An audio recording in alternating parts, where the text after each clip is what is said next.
entrevistas, actualidad, noticias, biografía. Todo en la Noche del Rey por Malvinas Rock. 42 pasaron de las 22, estamos aquí en la Noche del Rey por Malvinas Rock y es el momento que estabas esperando, lo que te estábamos prometiendo, lo que te prometimos durante toda la semana. Estamos en comunicación exclusiva con el señor Alejandro Taranto, histórico manager, productor artístico, arquitecto de sonido, impulsor de grandes artistas como Masacre Animal, Los Fabulosos Cadillacs, Huff Non Palidece, fundador de Tommy Gun Records, estuvo detrás de la consola acompañando a músicos de la talla de Lemmy de Motorhead, Robert Trujillo de Metallica, Steve Ferrone de Eric Clapton y de Duran Duran, y Max Cavalera de Sepultura, además de Celia Cruz, entre muchos otros. Actualmente reside en Estados Unidos y sigue grabando, asesorando a bandas de toda Latinoamérica. Estamos en comunicación con el señor Alejandro Taranto. Sí, ¿cómo estás, Alejandro? ¿Me escuchás? Acá Raúl de Bahía Blanca. Hola, querido Raúl, buenas noches. Encantado de estar en la Noche del Rey. Y en una emisora como es Malvinas Rock. Muchísimas gracias por el espacio que nos estás dando. Y quería comenzar con la primera pregunta. Tengo entendido que fue un músico de la pesada del rock and roll quien te impulsó a vivir detrás del show. ¿Cómo fue esa época cuando decidiste empezar a trabajar en un rubro con poca empatía por parte de alguna gente, con muchas responsabilidades, con mucha sobrecarga? Porque un manager de los 80, de los 90, no es lo mismo que un manager de hoy, que tenés 3, 4 managers hoy en día. Era completamente diferente el escenario que se vivía en ese momento. Yo empecé en esto, yo ya tocaba el bajo desde los 13 años, ya había visto grupos en vivo como Crucis, Blues, vi a Box Day con su formación original, vi oportunamente a Spinetta, y 10 años después de eso tuve la oportunidad de trabajar inicialmente con Riff, en la formación Riff 7, con Oscar Moro en batería, Papo Vitico y el joven Huff en aquel momento. Y el manager de la banda era Isa Portugués, el legendario baterista de la pesada rock and roll, como así también de Papo Blues, y después él se fue a Europa y formó la banda de Miguel Cantilo Punch. En aquel momento no era como ahora, en realidad es como escribieron los Decadentes, cualquiera puede tocar. Hoy hay un montón de gente realmente bastante inexperta que trabaja de secretarios de músicos, no de managers. Totalmente. En aquella época no existían los teléfonos celulares, no existía internet, entonces era muchísimo más difícil hacer trascender o posicionar el nombre de un artista desde cero, no solamente en nuestro país, mucho más difícil en el exterior, ¿se entiende? Totalmente. Así que, esto lo digo no desde un lugar de resentimiento, sino al contrario, ¿no? Yo ya hace más de 10 años, casi 11 años que dejé de representar artistas. El último artista que posicioné y representé fue Infierno 18, y a partir de ese momento ya dejé la actividad como productor representante y me dediqué exclusivamente a lo que es consultoría para los grupos y ser productor discográfico, ¿no es cierto? Dedicarme a la arquitectura de sonido dentro de una producción discográfica. Algo que me llegó mucho fue el hito que fue Radio Olmos. Todo lo que fue trabajar, todo lo que fue el armado, todo lo que fue la infraestructura que tuviste que hacer para tener un concierto en un penal en video y en audio. Sí, bueno, en realidad no fue en video, sino que fue en formato de cine, en 16 milímetros y en 35 milímetros. Bueno, después sí, durante el 2017 y 2018 ayornamos la película con testimonios actuales, ¿no es cierto?, de quienes fueron los protagonistas. De todas maneras, ya esto es casi 7 años después que empecé a trabajar profesionalmente. Yo empecé trabajando profesionalmente en realidad como plomo, duré muy poco, pero como plomo del grupo HIT, de Iturri, Guyot y Tot. Y lo de Radio Olmo fue en el año 93. Para mucha gente, hoy en día estaba viendo que la pandemia reconfiguró todo el armado y el trabajo de los músicos. También aparte mostró la precariedad con la que muchos estaban trabajando.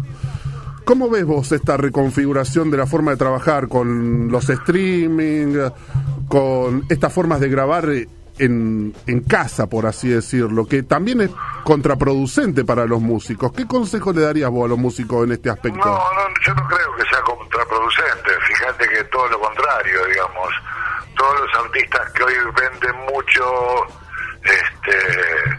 y por ejemplo que es este género nuevo, que es una mezcla de cumbia con reggaetón y mucho autotune, algo de hip hop, está grabado con digamos, el programa que usan los chicos para grabarse es el programa más básico que existe, que se llama Fruity Loops.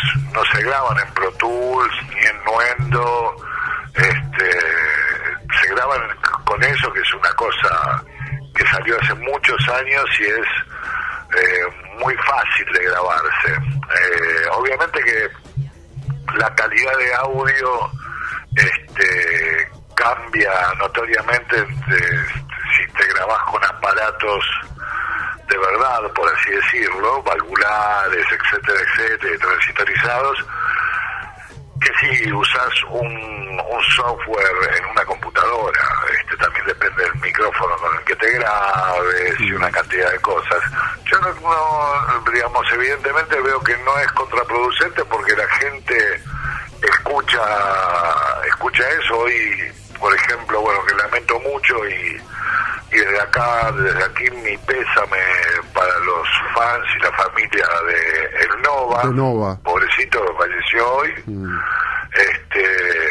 Si bien yo no lo conocí en persona, pero bueno, evidentemente la gente escucha más esa música hoy que el rock. Cuando me refiero a la gente me refiero al público joven, totalmente al público post adolescente, que bueno, ya nacieron con un manto cultural diferente a las personas que nacimos en la década del 60, por así decirlo. El manto cultural que recibieron es escuchar música en un teléfono celular. Totalmente. Entonces, en un microparlantito no podés escuchar lo que es la sensación estéreo, el rango dinámico, lo que se usaba, y algunos seguimos usando, ¿no? También en la actualidad, bueno, yo estoy haciendo mezclas en algo que es un nuevo sistema, que es el Dolby Atmos, que es el sonido envolvente, ¿no? Que ya es 360 grados. Pero no creo que sea contraproducente para los músicos. Que en pandemia, pues, fíjate que justamente el artista que en paz descanse, que acabo de citar, Nova, hoy me enteré por los noticieros que tenía nada más que 4 o 5 canciones, sí, hechas en época de pandemia. Sí. Entonces, a muchos lo favoreció y a los otros que tocan música en vivo, que tocan instrumentos y música hecha por seres humanos, quizás los perjudicó porque no se pudieron exponer en vivo y en directo, que es lo 30 años en adelante le gusta más ver, ¿viste? Totalmente. Oye, mirá, me hiciste acordar porque recién pasamos el tema Nuevo Rock de Michel Perón, el Humanoides Disidentes, y él estuvo hablando en la semana que decía que en un futuro el rock no va a ser tocado por humanos, decía. Y bueno, me parece un poco extremista. Totalmente. El concepto del querido Michel, a quien respeto muchísimo y lo quiero, y he tenido la oportunidad de compartir escenarios con él.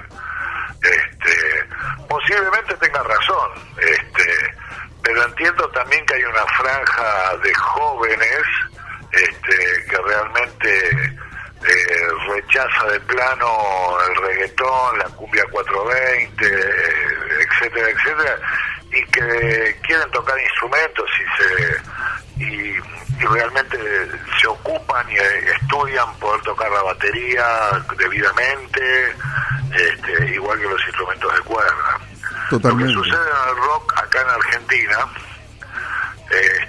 que en Argentina está muy amesetado el rock. Y hay muchos artistas que son muy famosos ya hace 20 años, algunos artistas que ya están posicionados, sí, hace más de 20 años, en algunos que en casi todos los casos, que son los que tocan siempre en todos los festivales, y son para la prensa o para la media los referentes, que no son grupos de rock en realidad. Totalmente. Son grupos de cumbia o de música tropical o de música rioplatense como el candombe, tocado con instrumentos eléctricos. Totalmente. Tenemos, por ejemplo, la Vela Puerca, qué sé yo. Sí.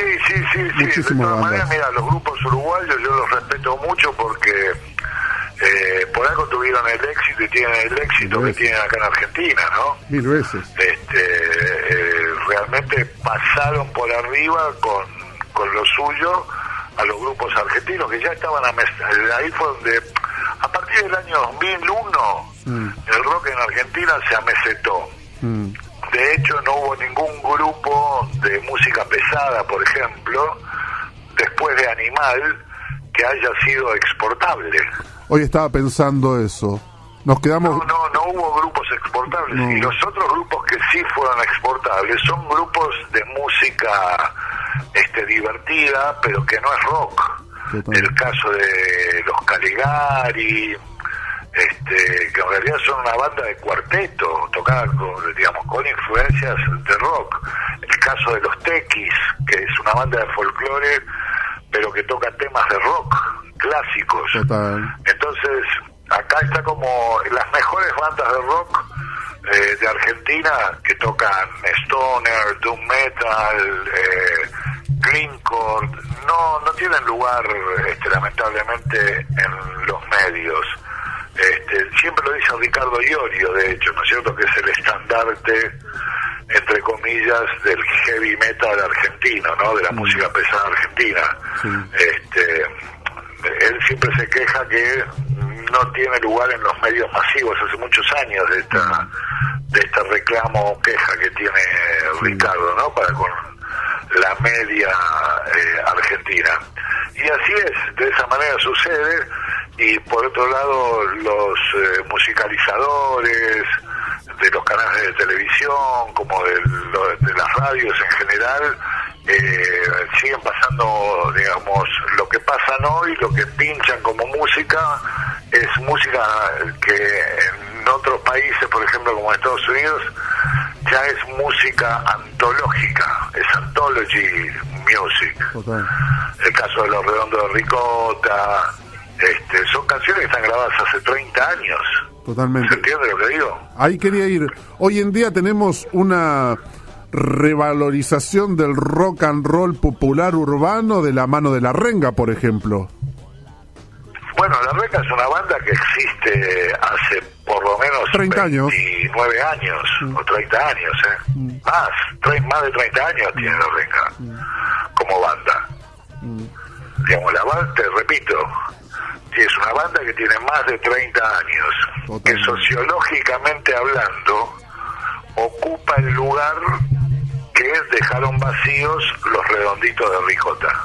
Totalmente. Por eso pensás que esto, todo esto de que se hizo, todo esto del popular, de que dejó la misa y lo tomó Los Redondos, ¿vos pensás que eso pasó? No, yo creo que al separarse Los Redonditos de Ricota, quedó un público huérfano. Mira, te voy a hacer más cronológica la historia. Cuando se muere Luca Prodan, sí, fue en el momento que Sumo estaba en su apogeo, ¿ok? Sí. Estaba en su apogeo de público. Se muere Luca, el resto de los integrantes de la banda tienen la dignidad de no seguir con el nombre de la banda y hacer bandas diferentes y cada uno hacer su proyecto, que fueron Las Pelotas por un lado, que es de público conocimiento, y Dividido por el otro. Y siempre recalco que tuvieron la dignidad de no seguir con el nombre Sumo, porque sin el cantante no podrían, digamos, hubiera sido amoral para mí seguir con el nombre del grupo. Ese público que quedó huérfano de Sumo es el público que se le suma y crece con Patricio Rey y Los Redonditos de Ricota a partir del segundo lustro de los 80, estamos hablando. Después Los Redondos de Ricota crecen exponencialmente y bueno, cuando se separan después del último River, o del River que hicieron, no recuerdo bien, el público quedó huérfano de ese tipo de ceremonias y rituales. Entonces todo ese público lo absorbió la renga de alguna manera. Totalmente. Para ir cerrando un poco, ¿cómo ves el futuro vos de la música en sí, de la música de este género más que nada? ¿En cuál género? El rock and roll. Bueno, acá lo veo, la verdad que acá en Argentina lo veo completamente inexportable, es muy localista. Total. Muy localista. No, las bandas del 2000 en adelante, las bandas que llenan, mejor dicho, que gozan de mucha popularidad, es lo que te decía antes, son inexportables porque no tienen nivel internacional, lamentablemente, ni en sus grabaciones y mucho menos en la performance en vivo, y la música que hacen es algo que ya lo hicieron no solamente los generadores y creadores del rock, que son los ingleses, a posteriori los americanos, totalmente, sino que lo han hecho bandas locales, bandas pioneras del rock argentino. Entonces no hay cosas nuevas que sean populares. Cuando me refiero a populares, que estén expuestas. Sí hay un montón de bandas que te puedo nombrar que tocan en el underground, pero en el underground de verdad, no en el underground de bandas que duran 3 ensayos o 10 ensayos, tocan un show, les va bien porque lo van a ver todos los parientes, los amigos, porque es el debut, y ya a partir del segundo show tienen que vender entradas, etcétera, y terminan separándose. Y aquel integrante o esos integrantes de las bandas que se compraron equipos, que ellos terminan vendiéndolos. Acá particularmente en este programa nos dedicamos mucho a difundir y a mostrar artistas de todo el país, de todas las provincias. Me parece genial, me parece fantástico. Conocimos mucho de la escena cordobesa, que es una escena muy grande, pudimos conocer que es una escena muy grande, como por ejemplo la misionera también, y la neuquina, son 3 escenas. Sí, por supuesto, mira, yo de la escena neuquina de metal es quizás la escena más diversa y más nutrida. Yo produje una banda que se llama Antenor, produje su primer disco, ellos tienen 2 álbumes, el primer disco, que es Círculo del Infierno, ese lo produje yo, es una banda que el disco está a nivel de, yo te podría decir, de los últimos discos de Slayer directamente, con total modestia lo digo. Pero no tienen cabida esas bandas. Totalmente. Prefieren pasar un tema sin subestimar a nadie, lo digo, ¿ok?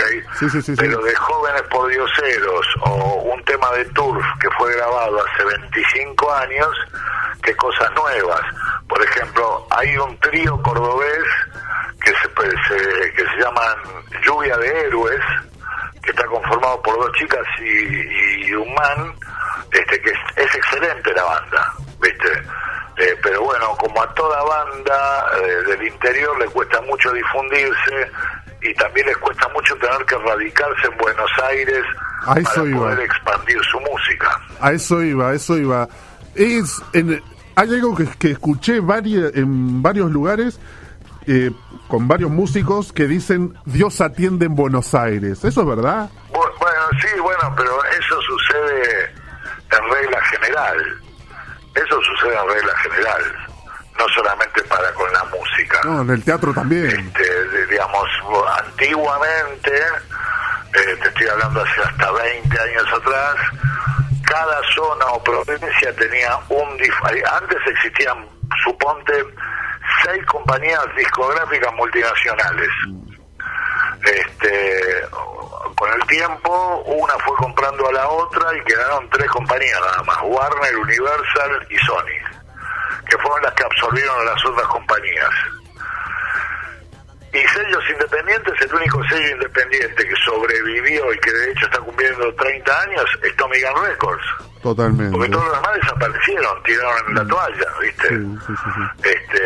Y antiguamente, para decir, cabe el término, otrora o antiguamente, Mendoza tenía su difusor, representante de cada una de las compañías, tenía sus difusores, eran personas que trabajaban para difundir la música, por suponte Mendoza, San Juan, el otro que manejaba la Mesopotamia, Misiones, Entre Ríos, Corrientes, el otro que estaba en Río Gallegos y llegaba hasta la isla, Tierra del Fuego, el otro que estaba en la ciudad donde estás vos y llegaba a Santa Rosa. Obviamente se hacía el Festival de Montehermoso, que era una gloria ese festival. Para el día de la primavera esperábamos con las bandas de acá que nos contraten para ese festival, porque era la única manera de mostrarte ante el público del interior, porque no había internet. Las cosas son muy diferentes desde que existe internet y los teléfonos celulares.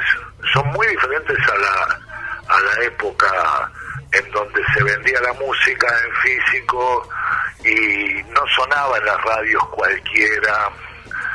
Había que pasar como por un control de calidad de tu producto, del contenido, mejor dicho, ¿no es cierto? Las compañías discográficas no tomaban a cualquiera, y por otro lado, ¿por qué? Porque no existía la posibilidad de autogestionarse como hoy todos, absolutamente todos, se autogestionan, porque no hay compañías discográficas que banquen las grabaciones, que banquen los lanzamientos, que paguen lo que se llama tour support, que te paguen el micro para salir de gira por el interior. Hoy lo ven en una pantalla, en un teléfono. Totalmente. Bueno, Alejandro, por último quiero que le mandes un saludo a toda la gente que te está escuchando de Bahía Blanca. Nos está escuchando muchísima gente de Buenos Aires, así que vamos a mandarle un saludo para toda la gente que nos está... Repetime todo lo último, por favor. Por último, vamos a mandarle un saludo a la gente que nos está escuchando desde Buenos Aires, nos están escuchando desde La Matanza, todo por internet. Después también de Congreso, la gente de Caravaca, de la banda Caravaca, que le hicimos la entrevista la semana pasada. Y bueno, muchísimos que nos están escuchando a través de la web, y muchísima gente de Bahía Blanca.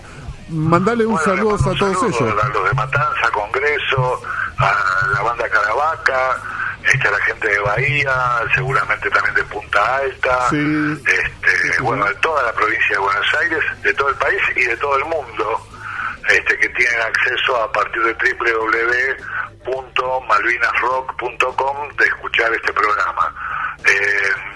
Una sugerencia a los músicos de rock argentinos: